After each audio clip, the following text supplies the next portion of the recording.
Maligayang araw! Halina't subaybayan ng isang seryeng pang-akademiko, ang Online MP4. Manood at matuto sa asignaturang Filipino ngayong unang linggo sa ikatlong markahan. Pagpupugay at palakpakang malakas para sa lahat ng mag-aaral, magulang at gurong magbibigay oras.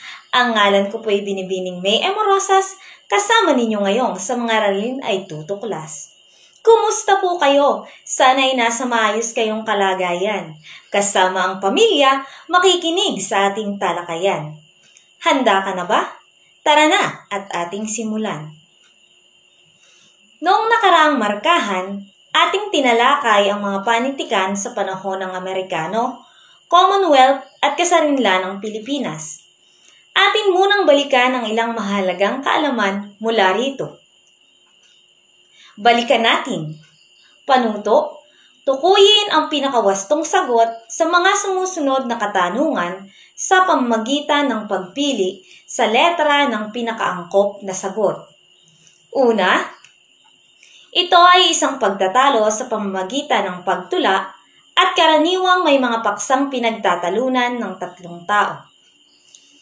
A. Batutian, B. Balagtasan, C. Duplo, D. Karagatan. Mahusay! B. Balagtasan. Ikalawa, tinatawag na kaluluwa ng dula ang puwang.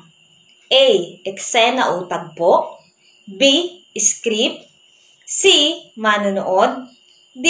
Tagaderehe o direktor. Tama! B. Script. Ikatlo, isang akdang pampanitikan na katulad ng dula, ngunit ito'y sinasagawa na may sayawan at kantahan. A. Balagtasan, B. Sarsuela, C. Dula, D. Maikling kwento. Magaling! B. Sarsuela. Ikaapat, ito ay isang pahayag na nagsasaad ng ideya o pangyayaring napatunayan at tanggap ng lahat na totoo at di mapasusubalian. A. Opinyon, B. Katwiran, C. Katotohanan, D. Bugtong. Tumpak, C. Katotohanan. Ikalima, ito ay tumutukoy sa literal na kahulugan ng mga salita o kahulugan na makikita sa diksyonaryo. A. Kahulugan, B. Kasalungat, C. Konotatibo, D. Dinotatibo. Tama na naman! D. Dinotatibo. Binabati kita! Matagumpay mong natapos ang kabuuan ng ikaluwang markahan. Ngayon ay tutungo kang muli sa panibagong pag-aaral. Halina, tuklasin mo ang mga bagong kaalaman, kasanayan at kabutihang dulot ng panibagong yugtong ito, ang ikatlong markahan. Inaasahang pagkatapos mo sa module na ito, natututuhan mo ang mga sumusunod na kasanayan. Una, nabibigyang kahulugan ang mga linggo na ginagamit sa mundo ng multimedia. At ikalawa, na ilalahad ng maayos at mabisa ang nalikom na datos sa pananaliksik. Ngayon, subukin mong kilalanin at bigyang pangalan ang mga larawang iyong nakikita. Una, ano kaya ito? Ayan, mahusay. Yan ay pahayagan o diaryo. Maaari ring tawagin iyan na periodiko. Pangalawa, magaling, telebisyon. Pangatlo, alam kong pamilyar na kayo sa mga ito. Ayan, radyo. Ikaapat, magaling, comics. Ikalima, tama na naman, internet. Ikaanim, ayan, dagli. At ikapito, tumpak, magazine. Mahusay, maaaring dahil sa lagi mong nakikita o nababasa o kaya ay nagagamit kung kaya pamilyar o popular ang mga ito sa iyo. Ngayon, ay nasisigurado ko na at alam ko may idea ka na sa ating paksang tatalakayin ngayon, ang popular na babasahin. Mga popular na babasahin. Una ay pahayagan. Upang maging mulat at bukas tayo sa napapanahong pangyayari, sinisikap ng bawat isa na matutukan ang mga kaganapan sa ating paligid at lipunan. Bagamat ang ilang mahahalagang balita ay makikita na sa telebisyon at maririnig sa radyo, ay malakas pa rin ang hatak ng print media dahil sa katotohanang hindi na iulat lahat ng balita sa TV at radyo. Bukod dito, hanggat na itatabi ang sipi ng pahayagan, ay may epekto pa rin sa mga mambabasa ang mga nilalaman nito. Meron tayong dalawang uri ng pahayagan. Una rito ay ang broadsheet. Formal na uri ng pahayagan ito, karaniwang nakaimprenta sa malaking papel at nakasulat sa wikang Ingles. Ang target na mambabasa nito ay mga taong may kaya sa buhay. Siyempre naman, kapag ang babasahin mo ay wikang Ingles, maaring dapat ay ikaw ay nakapag-aral o nakatapos ng pag-aaral o kaya ay yung may mga kaya nga sa buhay, kagaya ng may mga negosyo. Ikalawang uri ng pahayagan ay ang tabloid. Ibinibilang na pahayagang pangmasa dahil sa wikang Filipino o lokal na wika nakasulat, bagamat ang ilan dito ay English ang medium. Yun nga lang, ang ibang tabloid ay masyadong binibigyang diin ang tungkol sa sex at karahasan, kaya't tinagurian itong sensationalized journalism. Makikita ninyo ngayon ang iba't ibang klase ng pahayagan na bukod pa dun sa aking mga binigay na halimbawa. Ayan, mga uri ng tabloid at uri ng klase ng broadsheet. Makikita naman ninyo ngayon ang larawan ng iba't ibang klase ng pahayagan sa Pilipinas. Mga limbawa ng tabloid at broadsheet. Ayan. Dadako naman tayo ngayon sa ikalawang popular na babasahin, ang comics. Isang grapikong medium na ang mga salita at larawan ay ginagamit upang ihatid ang isang salaysay o kuwento. Layunin nitong magbigay aliw sa mga mambabasa, magturo ng iba't ibang kaalaman at magsulong ng kulturang Pilipino. May mga bahagi ang comics. Makikita natin sa larawan sa ibaba. Meron itong pamagat ng kwento, larawang guhit ng mga tauhan, kwadro, kahon ng salaysay, at lobo ng usapan. Ang ikatlo namang popular na babasahin ay ang magazine. Isang uri ng babasahing popular na layuning magbigay aliw at impormasyon. Hindi mawawala ang liwayway kung pag-uusapan ay paglaganap ng magazine sa Pilipinas. Naglalaman ito ng maikling kwento at mga nobela. Dahil sa mabilis na pagbabago ng panahon, unti-unting humina ang produksyon ng liwayway. Nag-iba ang panlasa ng mga Pilipino mula nang magpasukan ang iba't ibang magazine mula sa ibang bansa. Narito ang mga kasalukuyang magazine sa Pilipinas. Una ay Candy. Binibigyan ng pansin ang mga kagustuhan at suliranin ng kabataan sa magazine ito. Ito ay gawa ng mga batang manunulat na mas nakauunawa sa sitwasyon ng mambabasa. Ikalawa ay Cosmopolitan.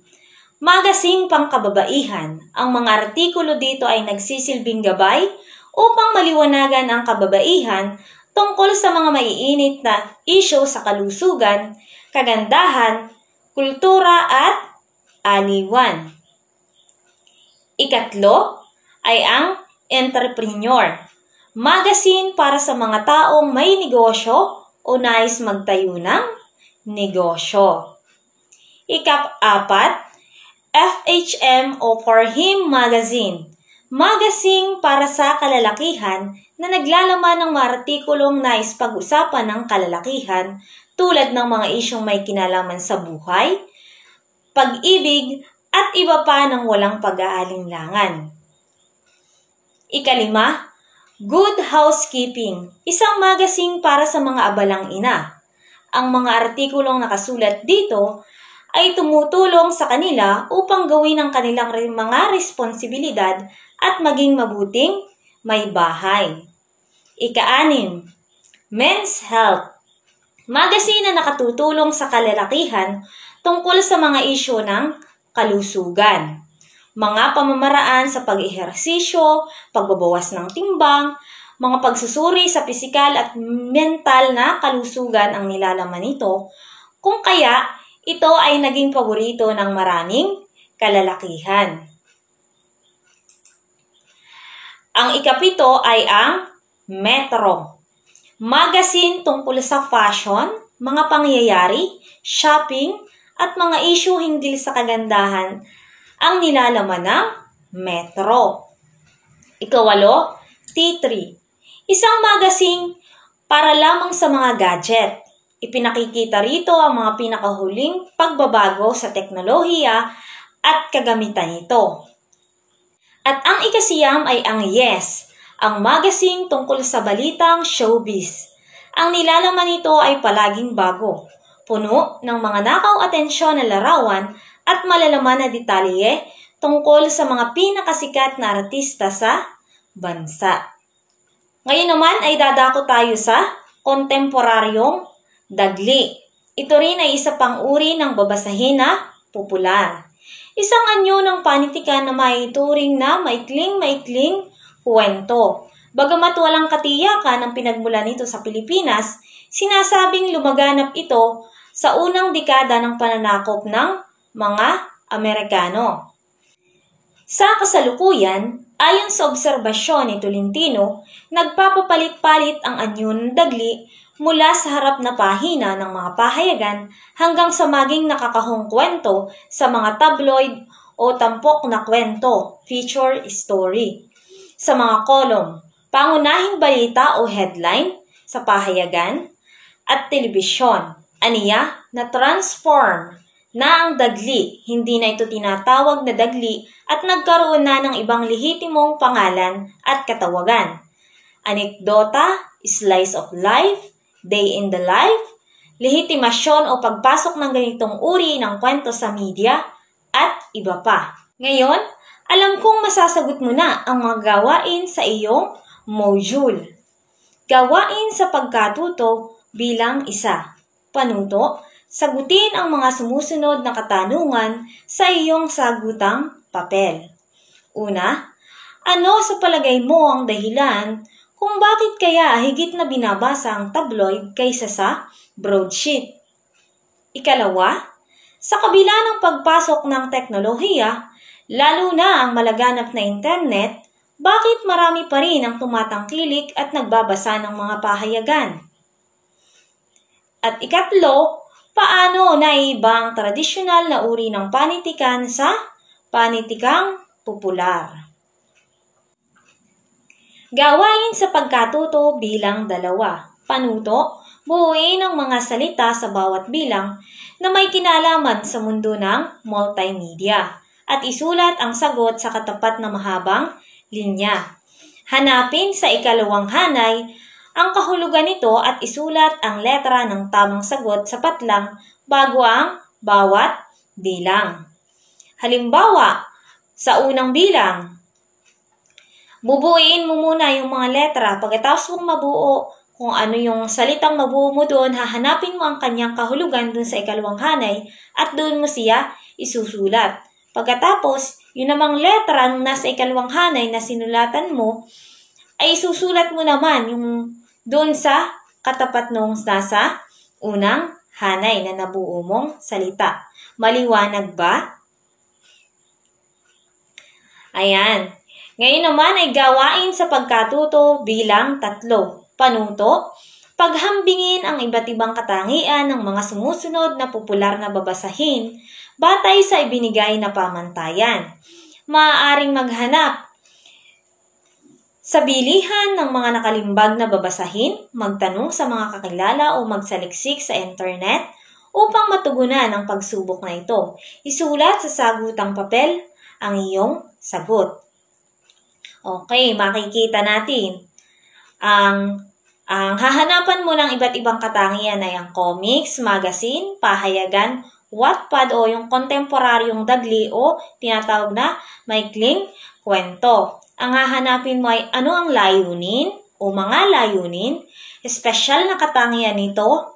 Kapag sinabing espesyal na katangian, ano ang mayroon halimbawa sa comics na wala sa magazine? Tangi sa kanya lang mayroon. Natatangi. Kasunod ay ang popular o tanyag na halimbawa. Magbibigay ka naman ng halimbawa. Okay, gawin natin ngayon para mas maliwanag. Gawin natin halimbawa yung comics. Okay, ayan ang layunin o mga layunin ng comics. Magbigay aliw, magbigay impormasyon, at magsulong ng kulturang Pilipino. Ang kanyang espesyal na katangian ay grapikong medium. Oo nga, at may mga larawan din sa magazine, pahayagan, saka sa dagli. Subalit, yung kanyang larawan at saka yung wika ang ginagamit para maihatid sa mambasa o maipaunawa yung nais niyang sabihin dun sa kwento. At ang kanyang halimbawa ay yung Pugad Baboy ni Paul Medina Jr. na iyan ngayon ay makikita sa iba't ibang broadsheet at tabloid sa Pilipinas. Gawain sa pagkatuto bilang 3. Panuto, dugtungan ang parirala na nasa loob ng kahon upang mabuo ang konsepto ng pangungusap. Matapos ang aralin, nabatid ko na ang mga kahalagahang naidudulot ng panitikang popular sa aking pag-aaral ngayong new normal ay puwang. Dudugtungan mo lang kung ano ang iyong nabatid. Mga gawain sa LAS o Learning Activity Sheet. Gawain 1. Panuto. Ang mga salitang nakasulat ng may diin sa mga pahayag sa hanay A o hanay A ay mga salitang ginagamit sa mundo ng media. Bigyang kahulugan ang mga ito sa pamagitan ng pagpili sa mga salita o pariralang nakasulat sa hanay ba. Titik lamang ang isasagot sa patlang. Gawain 2. Panuto. Sa pamagitan ng pananliksik, gamit ang mga aklat o internet, ay iyong alamin ang mga positibo at negatibong epekto ng paggamit ng media o teknolohiya sa buhay ng mga kabataang tulad mo. Isulat sa talahan na yan ang mga kasagutan. Makikita ninyo sa ating talahan na yan. Nakasulat paggamit ng social media. Kapag sinabi na nga nating social media, alam na ninyo ito, maaaring Facebook, Twitter, Instagram, at marami pang iba. Ano ang mga positibong epekto nito? Magbigay ng 2. At ano rin naman ang mga negatibong epekto nito sa iyo? Magbigay rin ng 2. Ayan, maraming salamat sa inyong pakikinig at inaasahan ko na masasagutan ninyo ng maayos ang inyong mga gawain sa module at saka sa learning activity sheet. Maraming salamat, paalam at hanggang sa muli.